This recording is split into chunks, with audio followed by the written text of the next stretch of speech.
ధనుసు రాశి మిత్రులారా, ఫిబ్రవరి 2026 శుభాశుభ ఫలితాలు ఎలా ఉన్నాయి అని అంటే, అదృష్టం ఉంది కానీ కదలకపోతే ఫలితం లేదు.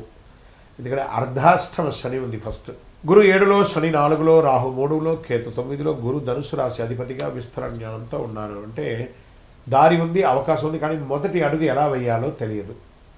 అన్ని అవకాశాలు ఉన్నాయి, ఏం చేయాలో తెలియట్లేదు. ఆ కన్ఫ్యూషన్లో ఉన్నటువంటి ధనుసు రాశి మిత్రులారా, ఇంకొంచెం ఆగితే స్పష్టత వస్తుందేమో అనే ఒక నిరీక్షణ. అతి ఆలోచన అవకాశాలకి నష్టం వస్తుంది. సరైన ప్రయత్నం అదృష్టాన్ని మేలుకొల్పేలాగా చేస్తుంది. ఈ నెల అదృష్టం నిద్రలో ఉంది. మీ ప్రయత్నం దాన్ని లేపాలి, తట్టి లేపాలి. ధనుసు రాశి మిత్రులారా, all the things are coming on your way. 100% బాగుంటారు. కొత్త బాధ్యతలు వస్తాయి. ఉద్యోగంలో ట్రైనింగ్, మార్పులు, సూచనలు, అధికారుల చర్చలు ఉంటుంది. జాబ్ మార్పుల అవకాశాలు ఉన్నాయి. మీరు వద్దనుకున్నా కూడా తెలియకుండానే ఈ నెల ఆఖరిలోపు ఏదో ఒక ఉద్యోగాన్ని మారిపోవాలి, లేదా స్థానచలనం, ఊరు మార్పు, దేశం మార్పు కూడా అయ్యే అవకాశాలు బాగా ఉన్నాయి. కానీ కుటుంబ అభిప్రాయం చాలా కీలకం. వాళ్ళని అడిగి మారవండి. మీరు ముందు అడుగు వేస్తేనే గమనిస్తారు, కానీ అలాగే కూర్చుంటే ఫెయిల్ అయ్యే అవకాశాలు ఎక్కువ ఉన్నాయని చెప్పచ్చు. ఇంటర్వ్యూలు వస్తాయి ఉద్యోగం కోసం. కాన్ఫిడెన్స్ అవసరం. మీ స్కిల్స్ మీద నమ్మకం పెట్టుకోండి. అతి నిర్ణయాలు వద్దు. చక్కగా ఆన్సర్స్ ఇవ్వండి, బాగా అటెండ్ అవ్వండి. ఎదుటి వాళ్ళ కళ్ళల్లో చూసి సమాధానం చెప్పండి, తప్పకుండా ఉంటుంది. భాగస్వామ్య లాభం బాగుంటుంది. వ్యాపారస్తులకి పార్ట్నర్షిప్ ద్వారా ఫ్రాంచైజ్ మోడల్ పెరుగుతుంది. డెట్స్ అన్నీ కూడా క్లియర్ అవుతుంది.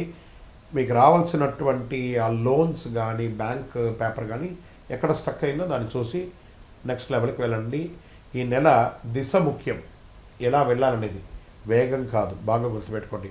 ఆర్థిక పెట్టుబడులు లాభం మితంగా ఉన్న రిస్క్ తీసుకోవాలనే ఆలోచన వస్తుంది. మంచిదే. లాంగ్ టర్మ్ ఇన్వెస్ట్ చేయండి. షేర్ మార్కెట్లో జాగ్రత్త పడండి. ఆశ కాదు, అవగాహన అవసరం. బాగా గుర్తుపెట్టుకోండి. విదేశీయ చదువు, విదేశీ అవకాశాలు స్పష్టంగా కనిపిస్తాయి. డాక్యుమెంటేషన్ ప్రాసెస్ నడుస్తుంది. అప్లై చేయడానికి ఇది మంచిది. ఈ నెల వీసాలకు కానీ, చదువులకు కానీ, ఉద్యోగాలకు కానీ ఫలితం కొంచెం ఆలస్యమైన ఖచ్చితంగా వస్తుంది. మొహమాటం లేదు. ఇంకా వ్యవసాయదారులకి కొత్త పద్ధతుల ఆలోచన అమలు ఆలోచన చేయాలి. ప్లానింగ్ మంచిది. ప్రయోగాలు కాదు, చక్కటి విత్తనాలు చేయండి. మెట్ట పొలాలను కూడా కొంచెం ఆలోచన చేయండి, బాగుంటుంది. ఇక రియల్ ఎస్టేట్లో అమ్మకాలు, క్రయ విక్రయాలు అద్భుతంగా ఉంటుంది. తొందరపాటు నిర్ణయాలు వద్దు. ఎదుటి వారితో మాట్లాడేటప్పుడు ఆ డీల్ సెట్ అయ్యేంత వరకు కాస్త మౌనంగా ఉండి, సహనంగా ఉండి తీర్చిదిద్దుకోండి. ఇంకా కోర్టు కేసులు వచ్చినప్పటికీ కేసుల్లో కదలిక వస్తుంది. తీర్పు ఆలస్యమైన నిజాయితీ మీ బలం, ఓర్పు అవసరం. తప్పకుండా మీకు ఒక 1-2 monthsలో అన్ని మంచి విషయాలు పొందుతారు. ప్రేమికుల మధ్య కాస్త సఖ్యత పెరుగుతుంది. కుటుంబ సభ్యుల మధ్య కూడా ఒకళ్ళొకటి, అన్నదమ్ములు, అక్క చెల్లెలు, భార్య, అందరూ కూర్చొని మాట్లాడండి. కూర్చొని మాట్లాడితే అన్ని సమస్యలు తొలగిపోతాయి. అన్ని తప్పకుండా ఈ నెల మీకు బాగుంటుంది. మాటల కన్నా దిశ ముఖ్యం అనేదాన్ని పక్కన పెట్టేసి మాట్లాడని కుటుంబ సభ్యుల మధ్య ఎవరి మనసులో ఏముందో ఒక్కసారి అందరూ కూర్చొని మాట్లాడితే అన్నీ సెట్ అయిపోతుంది. ఇంకా స్పోర్ట్స్ వాళ్ళకి ఎనర్జీ లెవెల్ బాగా ఉంటుంది. చాలా అద్భుతమైనటువంటి స్పోర్ట్స్ పొందే అవకాశాలు ఉన్నాయి. ఇంకా తొడలు, నడుము పట్ల జాగ్రత్తగా ఉండండి. ఆరోగ్యం పట్ల స్ట్రెచ్చింగ్ అవసరం. ప్రయాణాల్లో జాగ్రత్త. మీ యొక్క వాల్యుబుల్ ఐటమ్స్ ఏది మిస్ అవ్వకుండా ఉంటుంది. ఇంకా అదృష్ట రంగు అని చెప్పుకుంటే పసుపు మరియు నారింజ. అదృష్ట సంఖ్య 3 మరియు 9.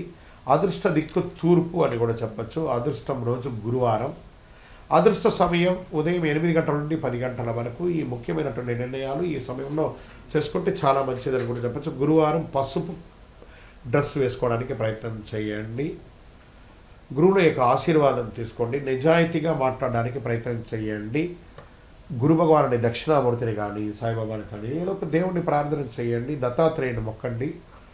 దేవాలయాలకు వెళ్ళండి. ప్రతి గురువారం నాడు ఏదో ఒక గురుస్థానంలో దక్షిణామూర్తి, ప్రతి శివాలయంలో ఉత్తర భాగంలో ఉంటారు దక్షిణామూర్తి. వారిని చూసి ఒకసారి నమస్కారం చేసి ప్రదక్షిణం చేయండి. పసుపు రంగుతో కూడినటువంటి పుష్పాన్ని ఇవ్వండి.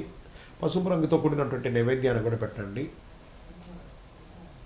ఎవరు ఎన్ని చెప్పినా నిజం మాత్రం ఒకటి చెప్తున్నాడు ధనుసు రాశి మిత్రులారా. మీరు ప్రయత్నం చేసే వారిలో మీరే మొదటి వారుగా ఉంటారు.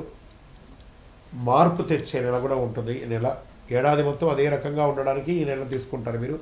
దిశ చూపించే దీపం లాంటిది ఈ ఫిబ్రవరి నెల అని కూడా చెప్పచ్చు. గ్రహస్థితులు కూడా చాలా అనుకూలంగా ఉన్నాయి. మీ యొక్క వయస్సు ఎంత ఉందో అన్ని సంఖ్యతో కూడినటువంటి దీపాన్ని మీ యొక్క ఇష్టదేవ కులదేవ దేవాలయంలో వెలిగించండి. మీ యొక్క వ్యక్తిగత జాతకం కోసం మీ పేరు, date of birth, time of birth, place of birth WhatsApp చేయండి. విజయోస్తు.